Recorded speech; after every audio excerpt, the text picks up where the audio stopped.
Eu sempre achei que fazia meu trabalho direito.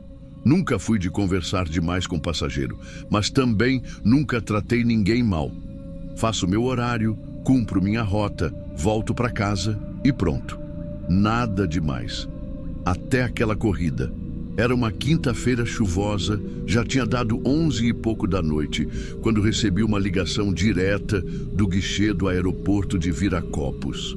Era uma corrida longa, dessas que a gente pega quando o dia já parece perdido. E eu aceitei, porque não dava para negar aquele valor. Me passaram o nome do passageiro e o local. Era até uma cidade conhecida do interior, mas não lembro qual, para ser sincero. O que ficou mesmo foi o que aconteceu no caminho. O homem estava lá me esperando, perto da porta de desembarque. Elegante, de terno, cabelo bem penteado, segurando só uma maletinha preta. Quando entrou no carro, não falou boa noite, não perguntou nada, só disse: me avise quando a gente estiver chegando no quilômetro 407, desse jeito, nem mais, nem menos. Aquilo me causou um estranhamento na hora, porque o 407 era num trecho deserto da rodovia. Eu, como taxista, evito até parar para urinar por lá, que dirá atender pedido de passageiro naquele ponto. Mas a gente vai ficando calejado, né? Já vi de tudo. Achei que ele era algum fiscal de obra, inspetor, sei lá, e fui. Chuva fina, estrada molhada, pouco carro. O cara calado no banco de trás, olhando fixo para frente. Não usava celular, não tirava cochilo, não mexia em nada. Só olhava, o tempo todo. Eu ia conferindo pelo retrovisor de vez em quando e tinha uma coisa estranha. Ele não piscava, não mudava de expressão. Parecia que estava esperando alguma coisa acontecer. Um silêncio pesado, que fazia até o rádio parecer invasivo. Quando a gente passou do quilômetro 390, o clima no carro mudou. O ar ficou abafado, começou um cheiro estranho.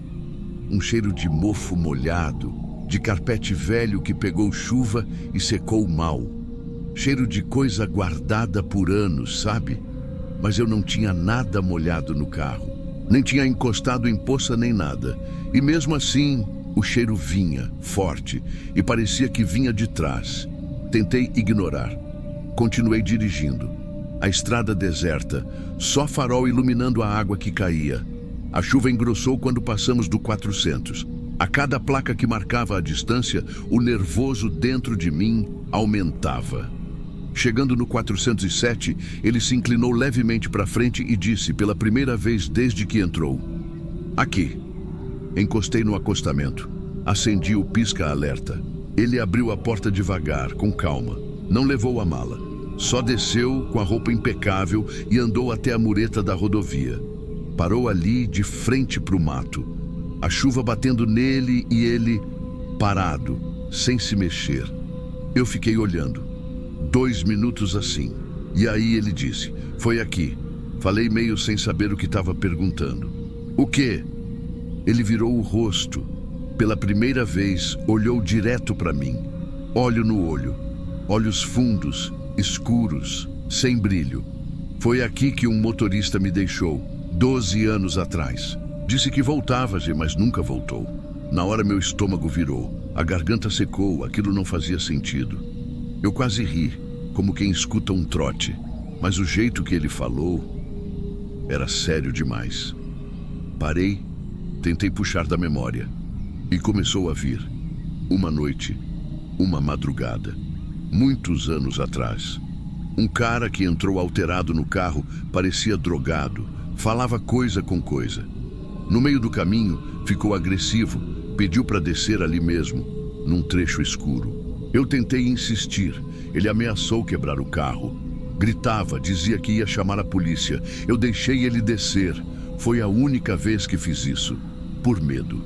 E nunca mais pensei nisso. Mas agora, aquele rosto ali, aquele mesmo trecho, a chuva. Ele virou de costas e começou a andar para o mato. Não correu, não hesitou. Foi sumindo no meio das árvores.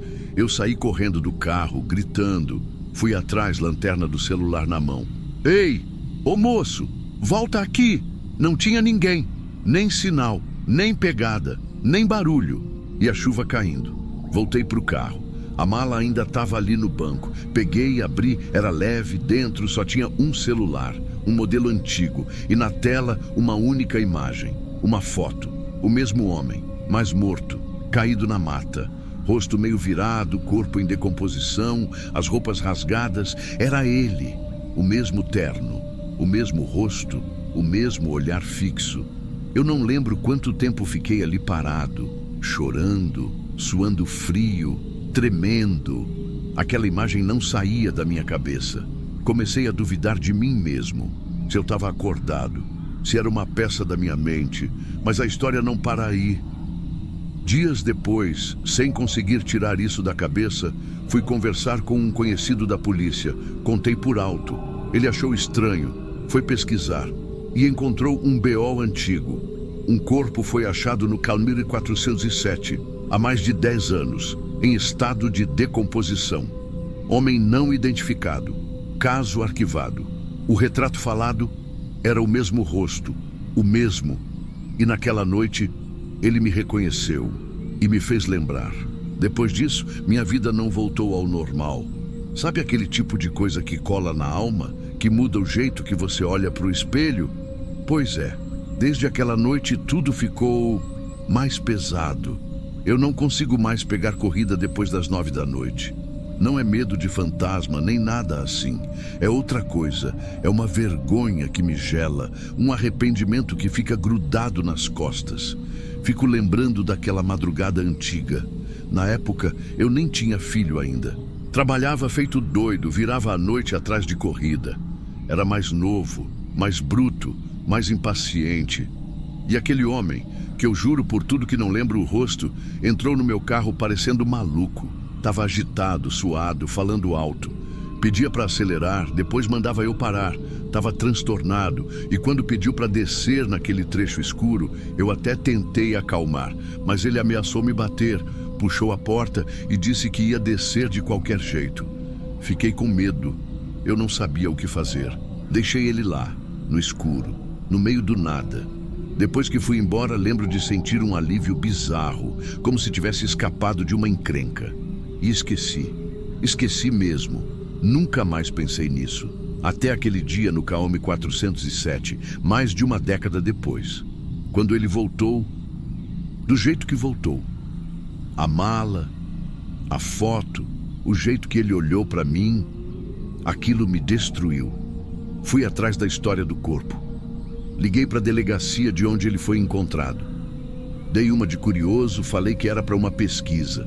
Me passaram uns dados. Foi em janeiro de 2013.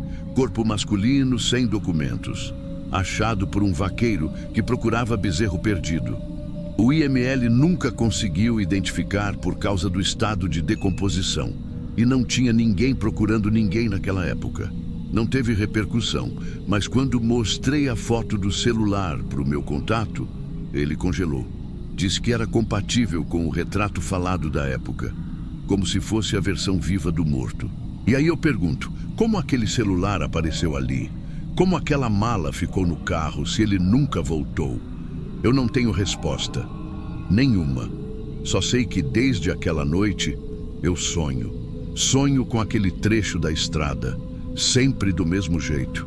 Eu tô dirigindo, sozinho. A estrada vazia, a chuva caindo e vejo ele parado no acostamento, de terno com a mala. Mas dessa vez, ele não entra. Ele só fica olhando e sorri. Acordo suando, com o coração disparado. Às vezes o cheiro de mofo ainda vem do nada. No carro, em casa, no travesseiro. Já levei o carro no mecânico, lavaram tudo, higienizaram o ar-condicionado. Mas de vez em quando, volta, do nada. E eu entendi uma coisa com tudo isso. Às vezes o que a gente acha que é só mais um passageiro é uma história que a gente vai carregar para sempre. Às vezes, uma escolha pequena, uma reação no impulso, vira um peso que a gente nem percebe. Até ele voltar. E eu nunca mais vou esquecer o jeito que ele falou. Foi aqui. Nem o que veio depois. E esse motorista era você. Aquela frase acabou comigo. Eu fiquei ali, no carro, olhando para o mato, para a chuva. sem saber o que fazer com aquilo, com a culpa. Não sei se era um fantasma, se era minha consciência, se era só um jeito de Deus me fazer encarar o que eu tentei esquecer. Mas desde então, eu não sou mais o mesmo. Tem passageiro que entra no meu táxi e eu olho 2 vezes. Tem corrida que eu recuso. Tem noite que eu rodo vazio, sem pegar ninguém, só para não ir para casa. E tem coisa que eu nunca contei para ninguém, nem para minha mulher, nem pro meu filho. Mas agora, eu tô contando aqui, porque, sei lá, talvez alguém precise ouvir isso. Talvez alguém precise lembrar que nem toda culpa dá para apagar com o tempo e que às vezes ela volta, de mala na mão, num trecho esquecido da estrada e senta de novo no banco de trás, para terminar a corrida que nunca acabou.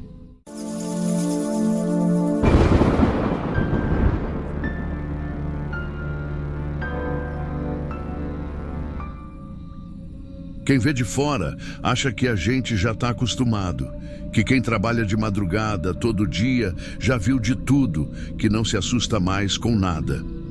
Mas deixa eu te contar uma coisa, a gente aprende a desconfiar, mas nunca dá para saber quando a coisa vai dar ruim.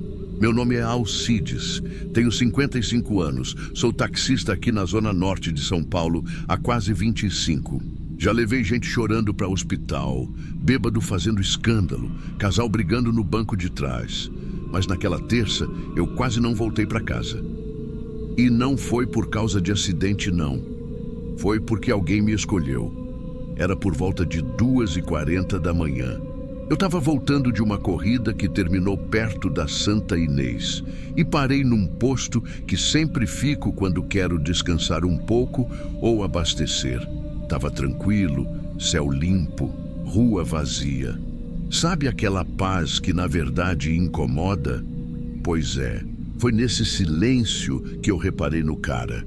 Ele estava sentado no ponto de ônibus do outro lado da avenida. Parecia meio caído, como se tivesse cansado, mas não era morador de rua, não. Estava com uma camisa cinza, mochila de escola nas costas e um tênis daqueles bem gastos, sabe? Quando me viu, levantou e fez sinal com a mão. Eu atravessei. Baixei o vidro e perguntei se era corrida. Ele só respondeu assim: Jardim do Mirante. Na hora já me acendeu uma luz amarela. Aquele bairro fica lá para os lados do final do Lausanne, quase entrando na área de mata. É longe, meio abandonado, e tem uns históricos complicados.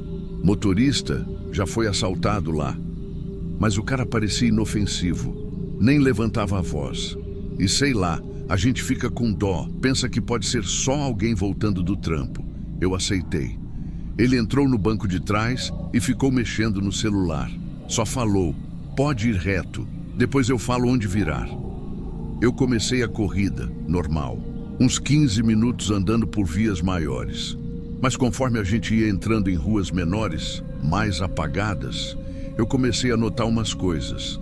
Primeiro que ele ficava olhando para trás, direto, como se quisesse saber se tinha alguém seguindo. E o celular dele não saía da mão. Eu só escutava os barulhinhos das notificações, como se ele estivesse recebendo um monte de mensagem, mas não falava nada.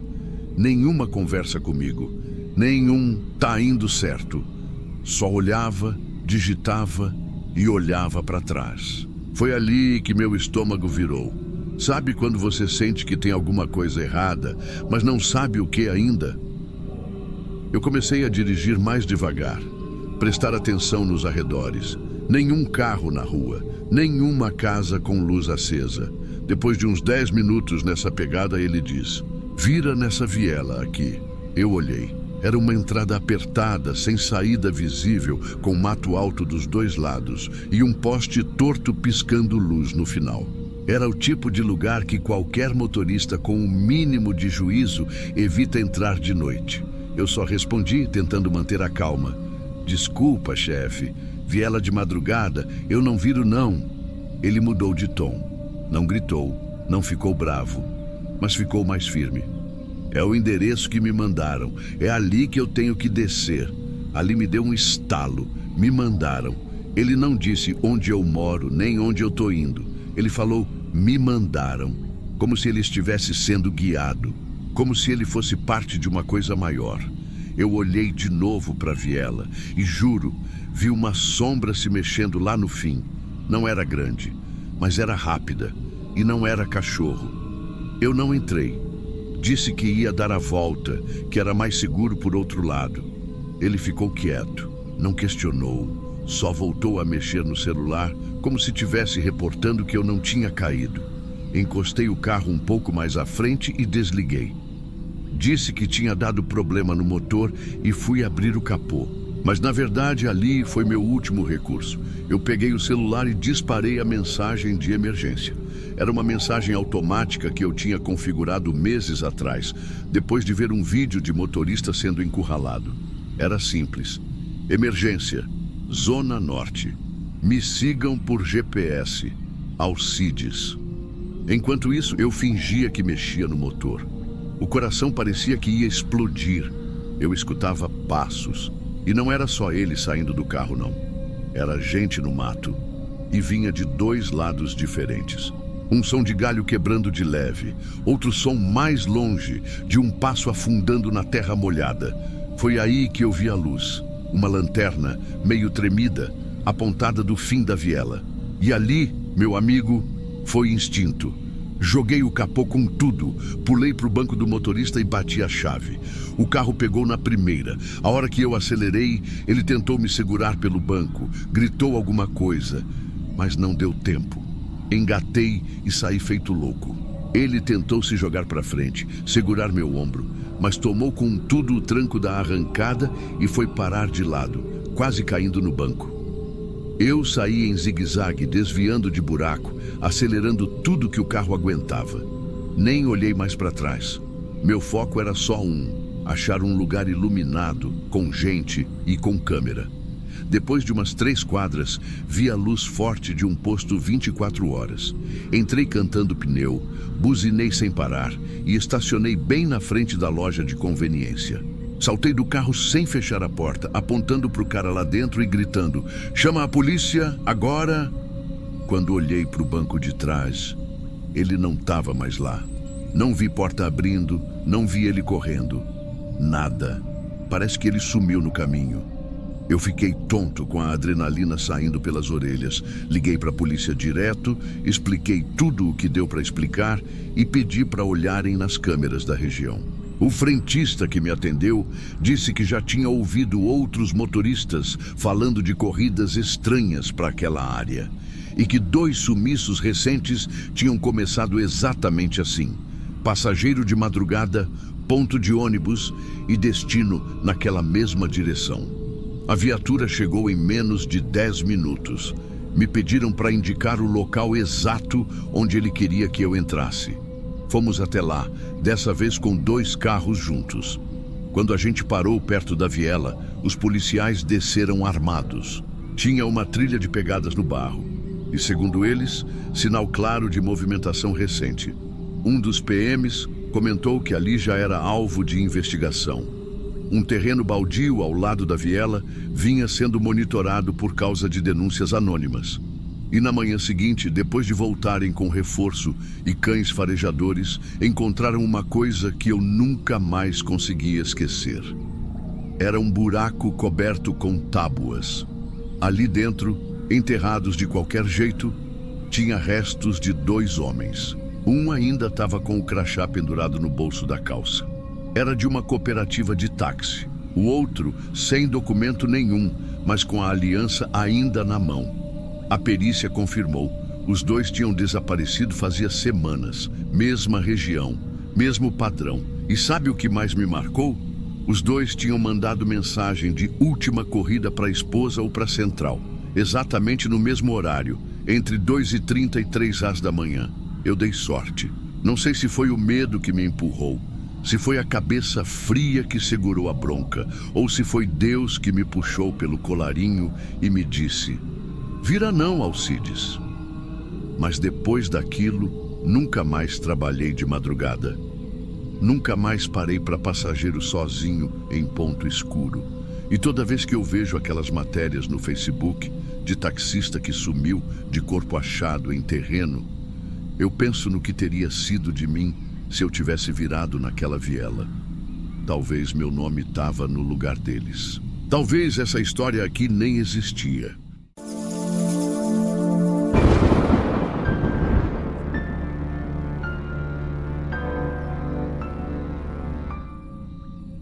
E essa história que eu vou contar agora, eu nunca contei para ninguém, nem para minha mulher, nem para os colegas do ponto, porque parece coisa inventada, parece exagero. Só que aconteceu comigo, e até hoje eu carrego isso como um espinho enfiado que ninguém vê, mas dói o tempo todo. Foi numa sexta-feira à noite. Eu lembro bem porque era o dia que eu ficava no ponto da Avenida Central, perto de um restaurante bem movimentado.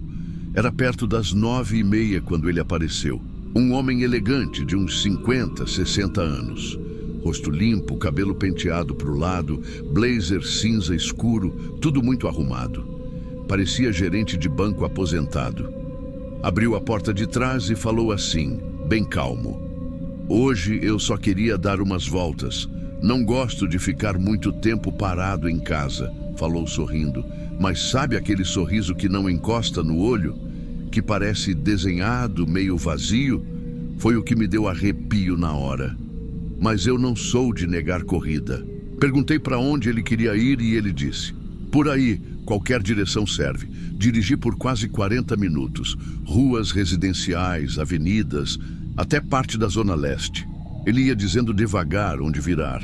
Às vezes, pedia para passar devagar em frente a algum prédio, olhava pela janela e depois dizia, segue. Nenhuma conversa, nenhum celular na mão, nenhum barulho. No fim, me deu o valor em dinheiro, com uma nota dobrada certinha, e desceu no meio de uma rua comum, como se morasse ali. Mas não entrou em casa nenhuma, só foi andando. Na sexta seguinte estava eu no mesmo ponto, e lá veio ele de novo. Mesmo horário, mesma roupa, mesmo sorriso que não combinava com nada, mesma frase. Hoje só queria dar umas voltas. A corrida foi igual, sem destino, sem pressa, com aqueles olhares lentos pela janela. E assim virou rotina. Toda sexta, mesmo passageiro, mesmo comportamento. Comecei a chamar ele de Senhor Elísio, porque foi o único nome que ele deixou escapar numa dessas corridas. Mas teve uma sexta que foi diferente. Ele começou a fazer umas perguntas, não do tipo curioso, mas do tipo que parece que a resposta já tá na cabeça dele. E ele só quer ver o que você vai inventar. Primeiro ele soltou: você já dirigiu por uma rua que parecia não ter fim? Depois, já teve algum passageiro que sumiu depois da corrida? E então, você teria coragem de seguir alguém só para saber aonde vai? As perguntas vinham no meio do silêncio, como quem larga uma bomba no meio da paz. E depois disso, ele voltava a ficar quieto, olhando pela janela. Só que dessa vez, pelo reflexo do vidro, eu vi que ele estava olhando para o retrovisor, para o meu rosto, analisando minha reação. Eu ri de nervoso. Falei qualquer coisa, tipo, a gente vê cada coisa, só para sair daquilo. Mas a verdade é que eu fiquei com o estômago embrulhado. Na outra semana, ele entrou no carro como sempre. E aí aconteceu uma coisa que me travou por dentro. Ele deixou a carteira cair sem querer no banco enquanto procurava o dinheiro. Quando foi pegar, escapou um papel dobrado. Caiu no tapete do carro. Eu fui rápido, peguei e devolvi. Mas não antes de dar uma olhada. Era uma folha branca. Tinha uma lista escrita à mão. Nomes completos. Uns estavam riscados, outros não. E o meu estava lá. Murilo Ribeiro da Costa. Riscado. Mas o que me deu calafrio foi o nome logo abaixo. Antônio G. de Freitas. O Antônio era colega nosso de ponto. Tinha desaparecido fazia uns 2 meses. Última vez que alguém viu ele foi numa sexta, também à noite. Tinha saído para uma corrida e nunca mais voltou. Eu não falei nada, mas naquela noite eu não dormi. Fiquei olhando para o teto do quarto, revivendo cada corrida com aquele homem. Lembrei que o Antônio também tinha costume de pegar passageiro naquela área. Coincidência? No dia seguinte liguei para o Chicão, outro taxista da nossa turma. Perguntei do caso do Antônio. Ele disse: Achou o carro dele, sim, largado numa beira de represa, rádio ligado, porta entreaberta, mas o corpo, nada. Nem celular, nem carteira, nem pista. Depois dessa ligação, eu jurei para mim mesmo que não ia mais aceitar corrida desse Elísio. Mas sexta-feira chegou e adivinha quem estava me esperando encostado num poste? Ele sorriu e perguntou: "Vamos dar uma volta?" Eu queria dizer que não, mas minha boca travou, não sei explicar. Talvez por medo de provocar alguma coisa, talvez por curiosidade doentia. Aceitei. Dessa vez, ele pediu para ir até uma região industrial da cidade. Disse que queria ver uma estrutura antiga. Me guiou até um galpão desativado, conhecido por aqui. Já foi transportadora, pegou fogo, ninguém mais usa. Fica numa rua larga, mas completamente escura à noite, isolado. Na hora que parei o carro, ele olhou para o lugar e disse: "Eu gosto de espaços assim, não tem eco e ninguém escuta." Ficou alguns segundos em silêncio. Eu tentei quebrar o clima, dizendo que precisava abastecer, que o carro estava dando alerta. E aí, ele me olhou direto no espelho, sem sorriso, sem expressão. Só falou: "Pena, eu tinha escolhido você para o final." Desceu do carro sem fechar a porta com força. Andou devagar. Sumiu na curva da rua, como se fosse só mais um senhor indo embora. Mas não era. Eu fiquei ali, dentro do carro, parado. Sem ligar o motor, sem encostar no volante, sem piscar. Só respirando devagar, como se qualquer movimento chamasse a atenção de alguma coisa que ainda estava por perto. Depois de um tempo, fechei a porta com calma e saí dali feito um zumbi, sem nem lembrar direito o caminho de volta. Dormi no carro, em frente de casa, porque não queria acordar minha mulher e também porque, para falar a verdade, eu não queria entrar. No outro dia, tentei voltar à rotina. Fiz corrida normal, peguei gente para aeroporto, para supermercado, coisas normais. Mas sexta-feira seguinte chegou e ele não apareceu, nem na outra, nem depois. E foi aí que eu achei que tinha escapado. Até que num domingo de manhã eu estava tomando café com minha esposa, a TV ligada sem som na sala, quando ela disse: "Olha ali, amor, não é um colega seu?" Me virei para a tela e vi a imagem. Taxista encontrado morto em estrada de terra. Mostraram o rosto e eu reconheci. Era o Nilson, também do Ponto da Padroeira. Ele fazia muita corrida na Zona Leste, inclusive naquele mesmo ponto onde o Elísio me encontrava. A polícia tinha achado o corpo caído do lado de fora do carro. O celular não estava com ele. Carteira, documentos, nada. Mas dentro do bolso da calça, dobrado feito bilhete, tinha um papel. Só com uma frase escrita: "Essa corrida não era para você." Quando eu li aquilo na tela, eu juro que senti minha garganta fechar. Porque essa frase, essas 6 palavras, diziam tudo sem dizer nada. Não era ameaça, não era desculpa. Era tipo um selo, como se alguém tivesse feito algo, mas não para o alvo certo. A imagem do papel ficou na minha cabeça por dias. E quanto mais eu pensava, mais a sensação crescia. Aquilo ali era uma assinatura, um padrão, uma regra. Comecei a ficar paranoico, parei de rodar à noite, mudei de ponto, passei a andar com um caderninho no bolso, anotando qualquer nome estranho que eu ouvia.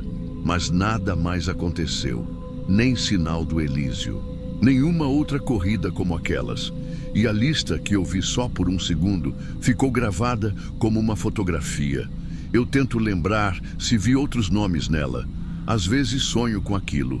Às vezes acordo no meio da noite achando que alguém está no banco de trás do carro. Teve um tempo que eu comecei a pensar que talvez fosse uma espécie de ritual, ou uma obsessão, ou alguma doença da cabeça dele. Mas aí eu percebi que o pior não era o que ele fazia. O pior era o que ele deixava na gente. O vazio, a dúvida. Porque até hoje eu não sei se eu escapei ou se ainda sou parte da lista. Tem dia que eu acho que ele só me deixou para depois, como quem escolhe a sobremesa para comer por último. E eu fico me perguntando, O que teria acontecido se eu tivesse aceitado ir até o galpão naquela noite? Talvez nada. Talvez eu só teria deixado ele descer como sempre. Mas e se não? E se naquele dia era o dia? E se eu só tô aqui agora porque por algum motivo que eu nunca vou entender, ele mudou de ideia?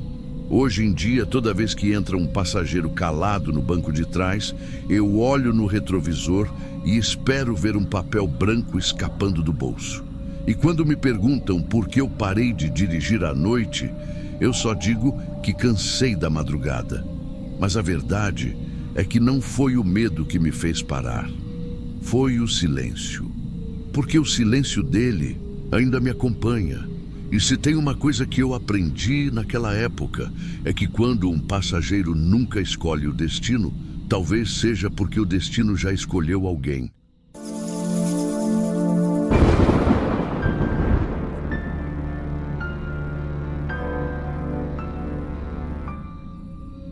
Eu nunca pensei em parar com o táxi. Já peguei gente bêbada, briga de casal dentro do carro, até ameaça com faca eu já levei. Mas nunca tinha sentido isso que eu senti naquela noite. Foi a única vez que eu pensei em largar tudo, vender o carro e sumir. Porque tem coisa que a gente passa que não tem para onde contar. Não tem explicação. Só sobra o silêncio mesmo. Era um sábado, umas 10h40 da noite, mais ou menos. Eu estava rodando ali pela região do Santa Maria, que é mais afastado. Estava sem energia em metade do bairro. Parece que um caminhão bateu num poste e derrubou os cabos. Pelo menos foi isso que passou no rádio do carro. A outra metade do bairro ainda tinha luz, mas a parte que eu estava era só escuridão. Tudo apagado. Aquele breu que engole as ruas e faz o carro parecer um barquinho num rio sem fim. Eu ia devagar, com o farol baixo, só para ver se achava alguma corrida ou alguém que tivesse precisando de ajuda. Quando vi ela, parada no meio do quarteirão, entre dois postes apagados, nem celular na mão ela tinha, só em pé, olhando na minha direção, como se já soubesse que eu ia passar ali. Eu confesso que hesitei. Tinha alguma coisa errada naquela imagem. Era como ver uma foto antiga, dessas que a gente encontra no fundo de uma gaveta e não sabe de onde veio. Mas o braço dela subiu, devagarzinho, chamando, e eu parei. Ela entrou sem falar muito. Só deu um boa noite, quase sussurrado. Tava com um vestido longo, vinho escuro, bem passado, cabelo preso num coque baixo e um cheiro doce demais, sabe? Daqueles perfumes fortes que grudam na roupa e não saem nem com sabão.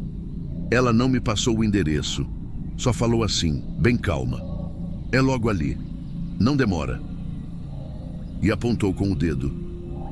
A voz dela parecia de alguém que mediu cada palavra, sem pressa, como se já tivesse falado aquilo antes.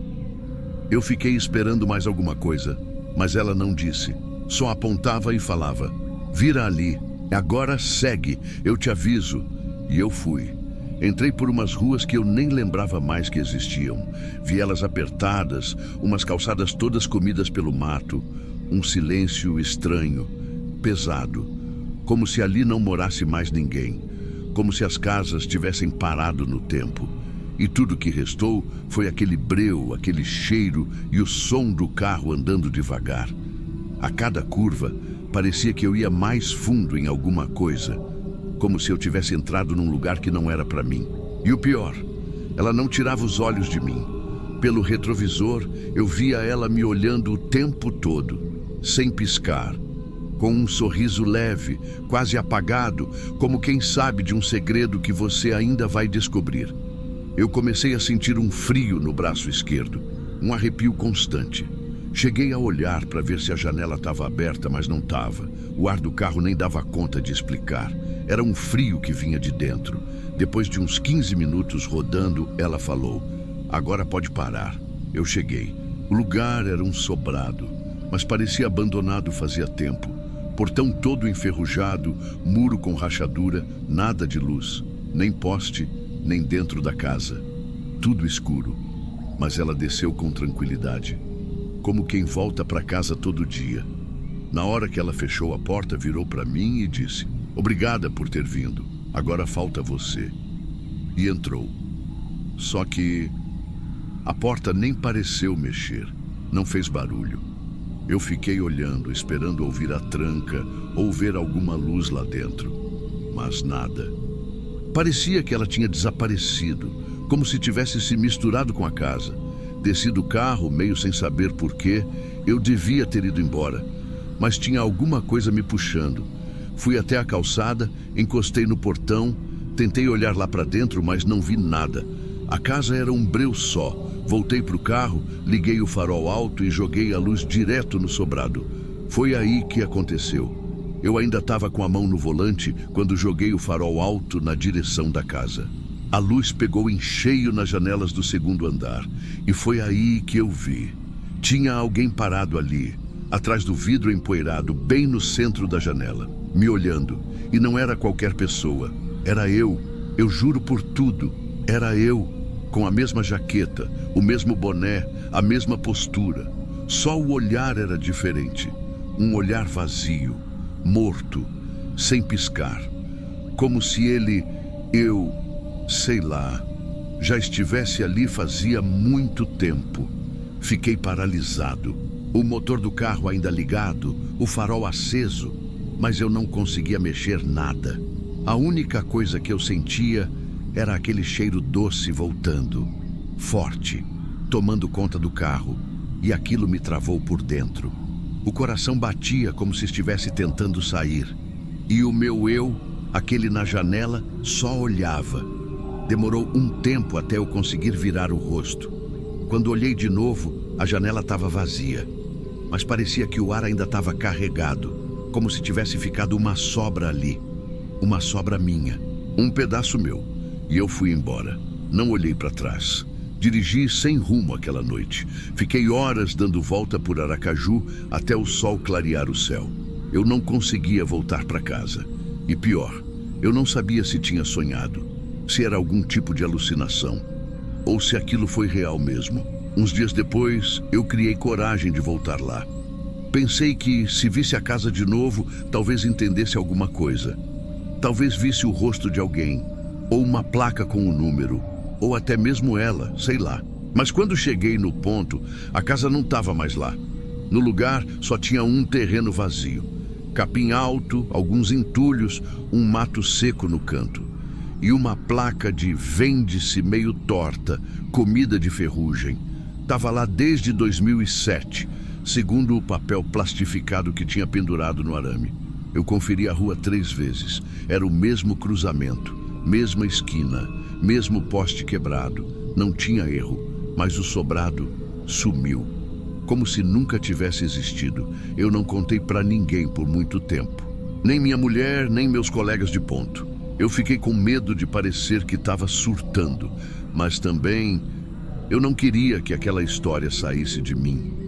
Parecia que, se eu falasse, ela voltava, ela me achava de novo. Teve um dia que eu senti aquele cheiro no carro, sem explicação. Do nada, um cheiro doce, enjoativo, igualzinho o da noite daquela mulher. Tive que parar o carro e lavar os bancos. E mesmo assim, ficou no ar por dias. De lá para cá, eu parei de aceitar corrida sem endereço. Se a pessoa disser "eu te aviso", eu invento que o carro está com problema. E nunca mais andei naquele bairro com o rádio desligado. E olha, eu rezo de verdade para nunca mais ver ninguém com aquele vestido vinho. Sabe, tem lugar que parece que só existe para te encontrar, só para te puxar. E tem gente que entra no seu carro como se já soubesse que você era a última coisa que faltava. E o pior não é o medo, o pior é o vazio que fica depois. Porque até hoje, às vezes, quando eu passo por uma rua escura, eu me pego olhando para ver se tem alguém na janela. E quando não tem, parece que falta alguma coisa. Como se fosse a minha vez de aparecer lá.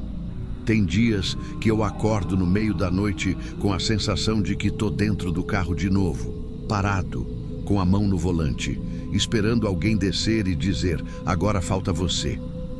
E para falar a verdade, eu não sei se já desci ou não.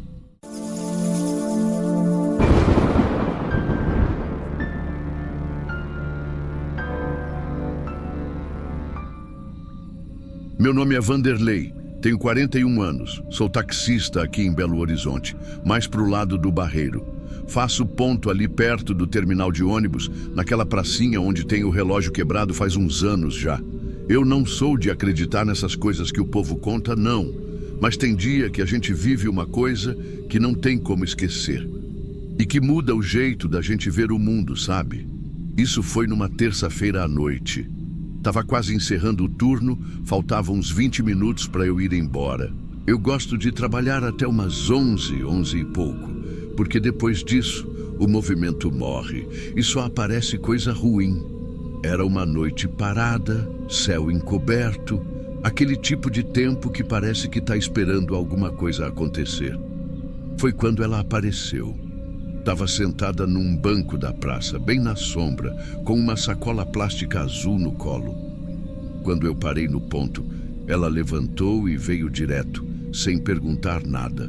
Só falou: Morro da Canela, lá em cima. Sabe onde é? Eu fiz que sim com a cabeça e ela entrou sem dizer mais nada. Sentou atrás de mim, no lado oposto, e ficou calada o caminho todo. Só olhava para fora, com a cara fechada, como se tivesse indo resolver alguma coisa importante. Cabelo preso, casaco marrom, parecia ter uns 30 e poucos anos. E aquele jeito sério demais. Nem mexia no celular, nem puxou papo. Mas o que me chamou a atenção mesmo foi o jeito que ela se encolheu quando a gente passou por um grupo de moleque jogando bola na rua. Parecia assustada, mas tentou disfarçar. A rua que sobe para o Morro da Canela é estreita, calçamento de paralelepípedo torto, cheia de curva cega. Fui subindo devagar, farol baixo, porque qualquer vacilo ali é perigoso. Quando chegamos no alto, ela apontou para uma casa bem simples, com a luz da varanda fraca, quase apagada. Ali, pode parar. O portão está destrancado. Ela desceu sem olhar para trás, abriu o portão com cuidado, entrou e sumiu no escuro da casa. Eu fiquei com o carro ligado um tempinho, esperando ver se ela ia voltar, mas nada. Dei ré, fiz o retorno e fui embora. Quando cheguei em casa e fui limpar o carro, percebi que a sacola azul tinha ficado no banco de trás. Era daquelas de supermercado, meio transparente. Dentro tinha só um pedaço de papel amassado e uma correntinha de madeira, com uma cruz pequena, bem gasta. A corrente estava embolada, com cheiro de guardado. O papel não tinha nada escrito de importante, estava rasgado. Joguei fora.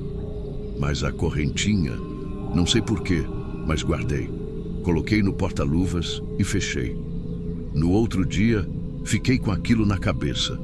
Algo me incomodando. Decidi voltar lá de dia para entregar a sacola, ver se tinha alguém. Toquei a campainha. Um senhor saiu devagar com a mão nas costas. Parecia cansado, talvez com dor. Falei: Bom dia, seu moço. Desculpa incomodar, mas ontem eu deixei uma passageira aqui e ela esqueceu isso aqui no meu carro. Mostrei a sacola. Ele ficou me olhando um tempo longo. Que mulher? Ela tinha cabelo preso, usava casaco marrom, estava com essa sacola. Subiu com a sacola na mão e entrou aí. Portão estava aberto. Ele franziu a testa. Olha, moço, eu moro aqui sozinho. E ninguém entrou aqui ontem, não. Tentei explicar melhor. Disse o horário, como ela parecia, onde sentou. Ele fechou o rosto, deu uns passos para dentro e voltou com uma foto amarelada, daquelas antigas, meio fosca. Era essa aqui? E era. A mesma mulher, o mesmo olhar. Essa é minha filha, mas ela morreu. Faz 4 anos. Minha boca secou, literalmente. Nem saliva eu tinha mais. Ele contou que ela morreu em casa mesmo, depois de uma internação. Que gostava de usar aquele casaco marrom e que sempre carregava sacola, porque tinha mania de juntar papel, lembrança, essas coisas. Disse que ninguém mais morava ali, só ele. E que desde a morte dela, nunca mais ninguém tinha subido aquele morro para ver a casa. Eu não sou de inventar coisa. E juro por tudo que é mais sagrado, que deixei aquela mulher ali. Ela falou comigo. Entrou no carro, apontou a casa. Eu vi. Fui embora mexido. Mexido de um jeito que não sei explicar. Quando cheguei no carro, deixei a sacola num canto do porta-malas e fui trabalhar. Mas a partir daquele dia, as coisas começaram a sair do normal. No segundo dia, quando fui lavar o carro, achei um brinco pequeno no banco de trás. Azul. Nunca tinha visto. Pensei que fosse de alguma passageira, mas não fazia sentido. Na noite seguinte, um papel de bala azul apareceu. E depois, um lenço dobrado, com cheiro de talco. Todos no mesmo canto onde ela sentou. Eu comecei a limpar o carro todo dia. Tirava os tapetes, passava pano, revisava tudo. Mas não adiantava. Toda noite, aparecia alguma coisa nova. Na quarta noite, já meio perturbado, ouvi 3 batidinhas secas no vidro traseiro enquanto o carro estava parado no sinal. Olhei pelo retrovisor e não tinha ninguém. Na quinta, a luz interna acendeu sozinha, no meio de uma corrida, e o passageiro achou que eu tinha apertado sem querer, mas eu nem mexi. A essa altura, eu já estava começando a dormir mal, sabe? Aquela sensação de que tem alguma coisa perto, mas que você não vê, que não é para ver, e que se você insistir, piora. Até que chegou a sexta-feira. Eu terminei o turno mais cedo, estava exausto, cabeça pesada, olhos ardendo. Cheguei em casa, fui guardar o carro na garagem e dei de cara com ela. A sacola, de novo, no banco de trás, e dentro só uma coisa, um papel amassado, com a minha letra escrito à mão, uma frase só. Se eu tivesse levado até a porta da frente, ela talvez não morria. Eu gelei. Aquilo ali era minha letra, sem dúvida, mas eu nunca escrevi aquilo. Eu lembraria. E eu nunca falo morria com esse ia tão arrastado. Não é meu jeito, mas estava ali, papel dobrado dentro da sacola azul, igualzinho a que ela carregava. Fechei o carro, entrei em casa com a cabeça rodando. Deitei, mas não dormi. Fiquei a madrugada toda com aquilo martelando na cabeça. Se eu tivesse levado até a porta da frente... Como assim? Eu deixei no portão, a pedido dela. Eu obedeci. Mas aí comecei a pensar em tudo que podia ter acontecido antes. Será que ela foi vítima de alguém ali na rua? Será que foi pega desprevenida? E por que a casa estava com luz acesa se o velho morava sozinho? E por que ela se encolheu quando passou pelos moleques na rua? Aquela dúvida começou a crescer feito ferrugem, um pedacinho só que vai corroendo tudo. No sábado de manhã fui até a praça. Fiquei parado no ponto, só olhando a rua. E aí decidi subir a pé para o Morro da Canela, como quem não quer nada. Queria olhar aquela casa com outros olhos, ver se tinha alguma coisa estranha. A subida a pé é ainda mais ruim que de carro. As pedras escorregam, o mato nas beiradas parece crescer rápido demais. Quando cheguei lá em cima, bati no portão. O velho não apareceu. Chamei 2 vezes. Nada. Então resolvi dar uma volta no quarteirão, perguntar para os vizinhos, mas ninguém ali parecia saber de nada. Um rapaz disse que a casa estava fechada há meses. Outra senhora jurou que o dono tinha morrido fazia uns anos.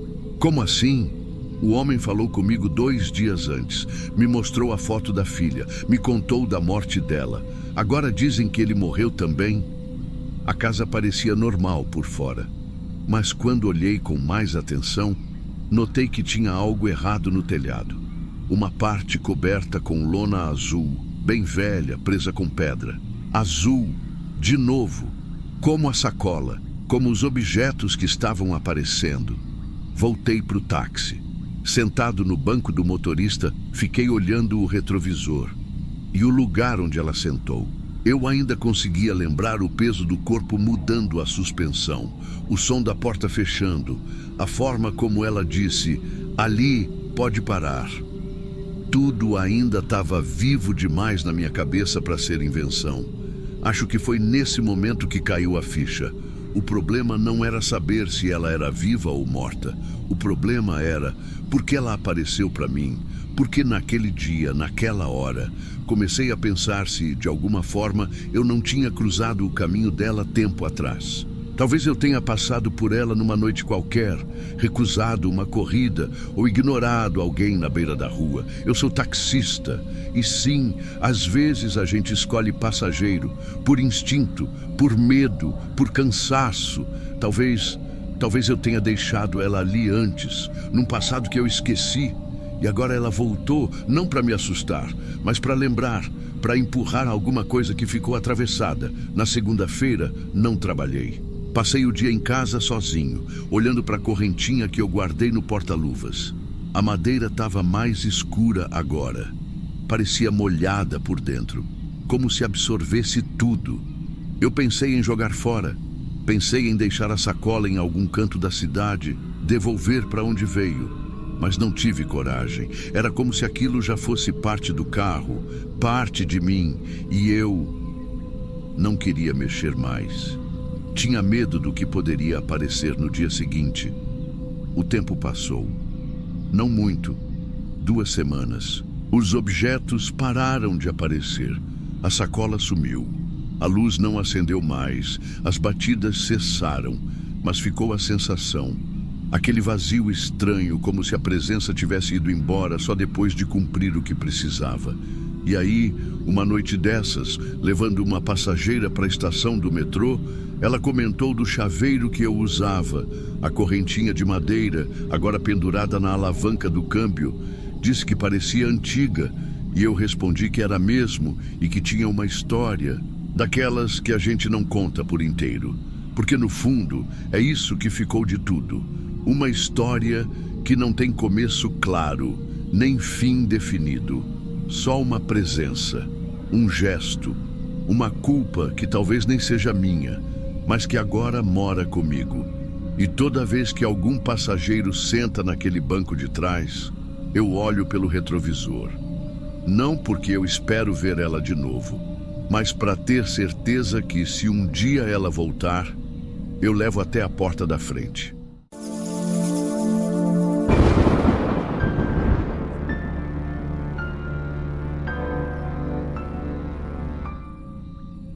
Meu nome é Isaac, tenho 48 anos e sou taxista em Sorocaba desde os 20 e poucos. Já vi muita coisa. Já peguei gente passando mal, casal brigando dentro do carro, bêbado chorando por causa de ex.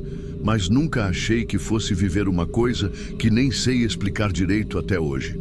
Naquela semana, eu estava trabalhando só à noite, que é quando costumo atender mais os clientes antigos, que ligam direto no rádio-táxi. Quinta-feira, umas 10 e pouco da noite, toca o rádio com uma corrida. Rua Paulino Lúcio, número 188. Passageiro vai para Santa Rosália. Anotei sem pensar muito.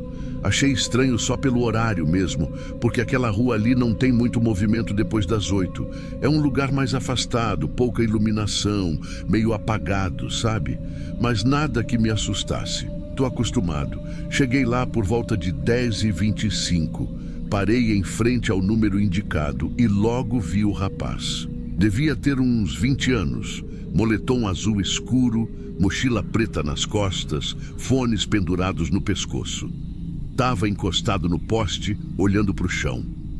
Quando me viu, deu um passo para frente e entrou direto no banco de trás. A única coisa que ele falou foi: "Obrigado por vir." Desse jeito, calmo, educado. Voz baixa. Achei curioso porque hoje em dia nem todo mundo agradece. Mas não comentei nada. Só conferi o destino. E ele confirmou com a cabeça. Santa Rosália mesmo. A corrida foi silenciosa.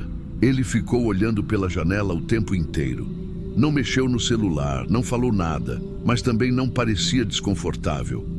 Tava tranquilo. Sabe quando você sente que a pessoa tá cansada, mas em paz? Chegando na casa, ele me entregou uma nota de 50.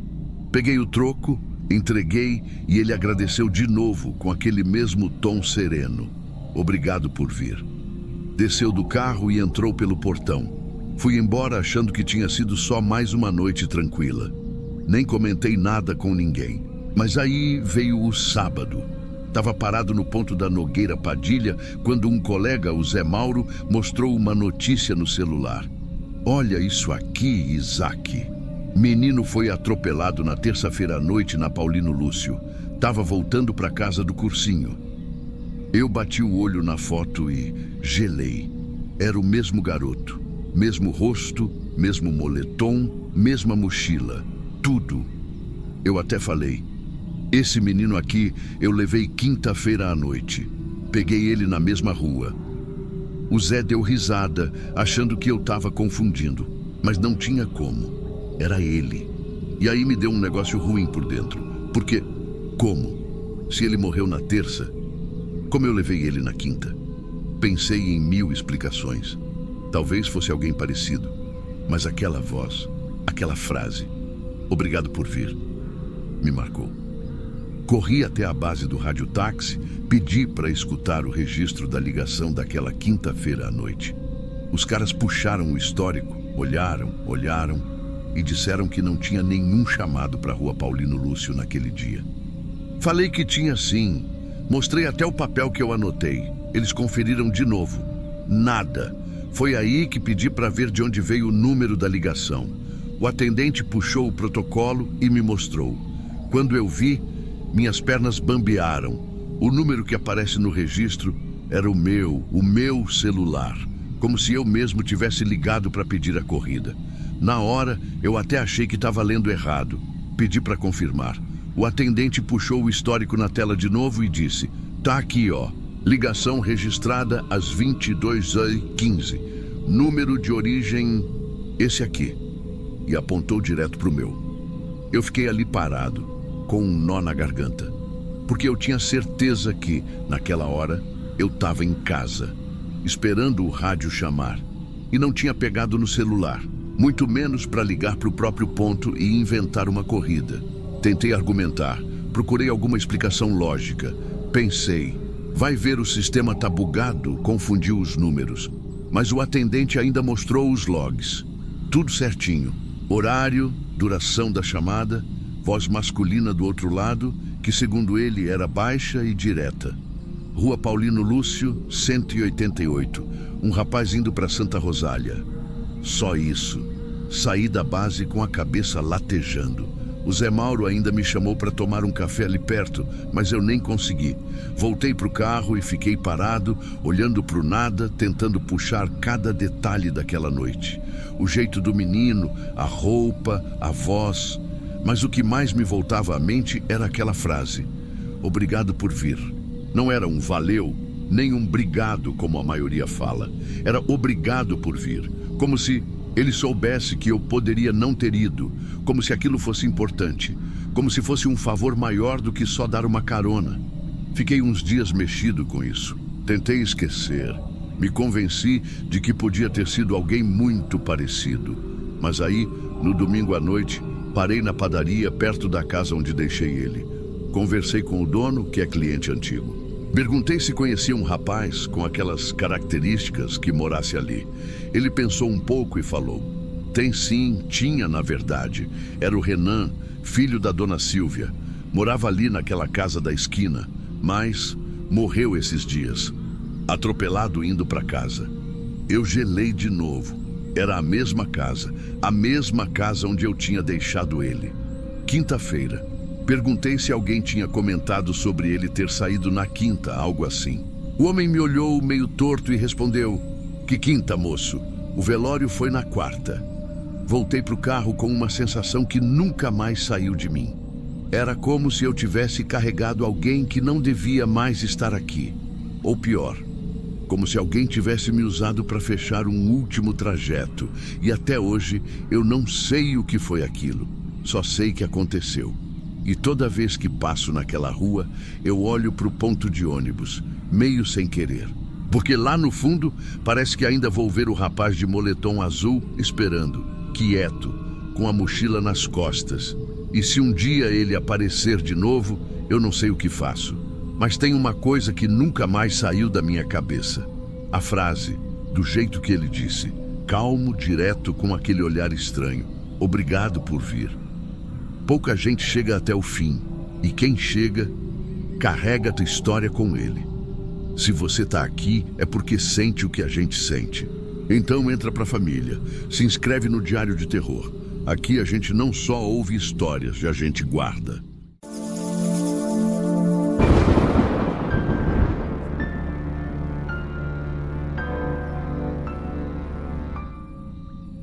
Eu nunca fui de acreditar em coisa fora do comum, nem de ficar puxando lembrança triste para reviver dor.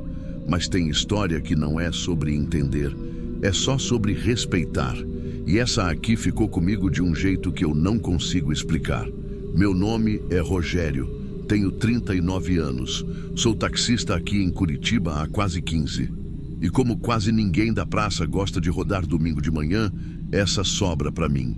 Eu não ligo. Gosto da cidade mais vazia, do silêncio, do frio que fica batendo no vidro.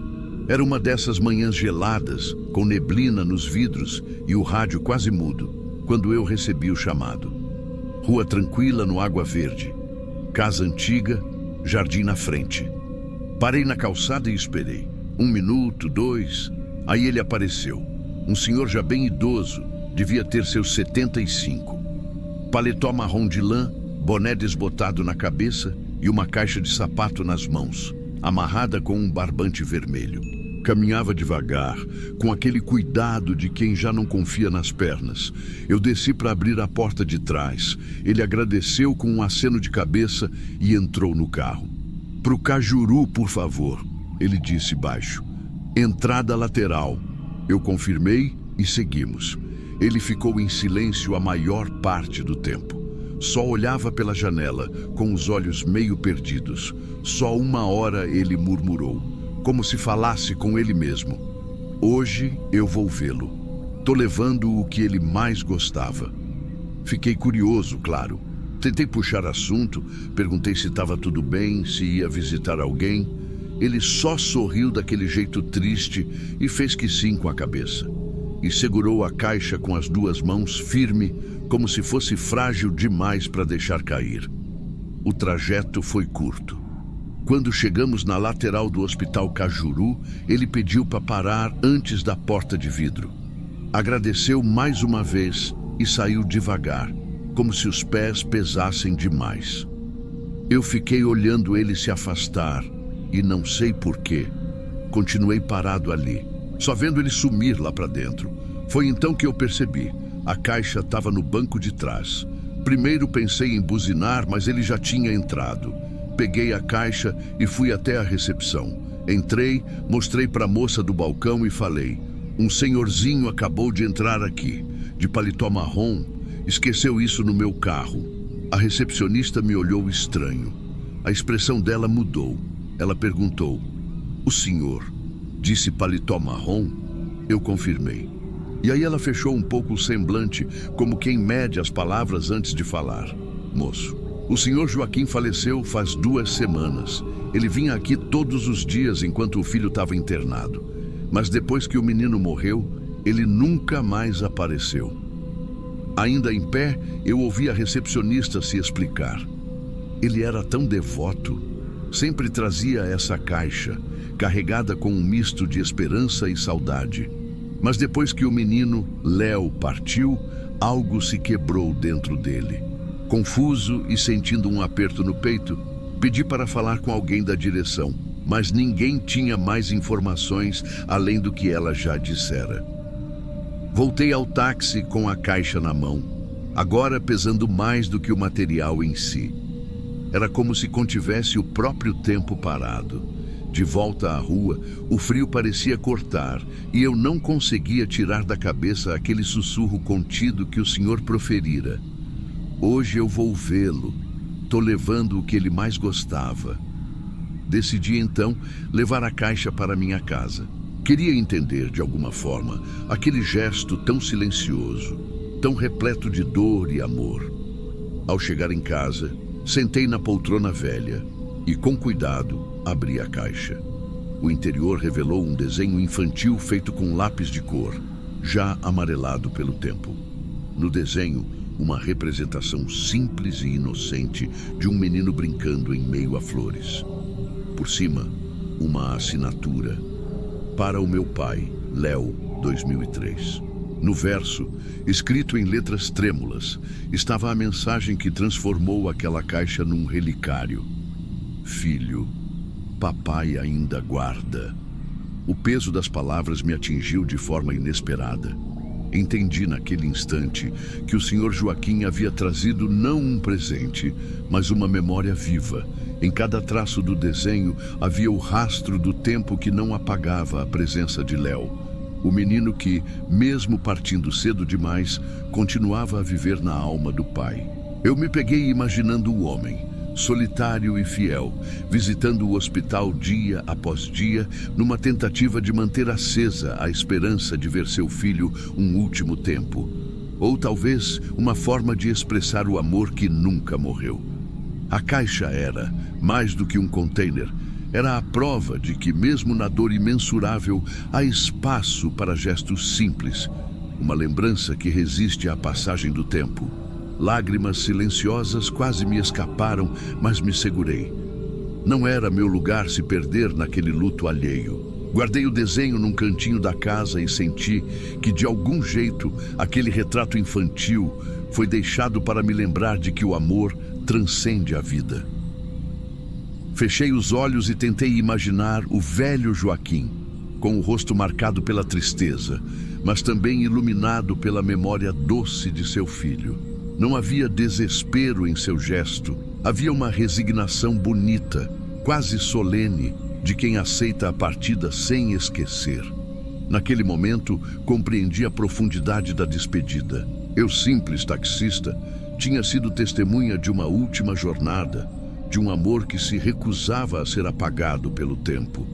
E enquanto a cidade continuava sua rotina sem perceber, eu percebi que, por trás de cada adeus, existe uma história que toca o coração. Uma narrativa que eterniza o que nos é mais precioso.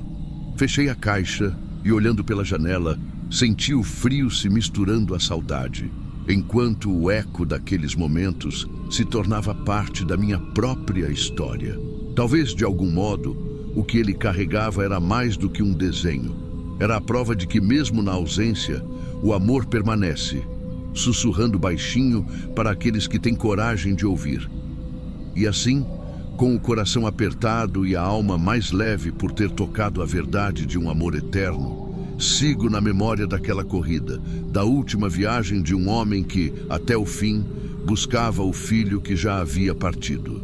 Eu nunca esquecerei essa manhã e espero que vocês, ouvintes, guardem também essa história no coração, como uma memória silenciosa de um amor que nunca se desfaz.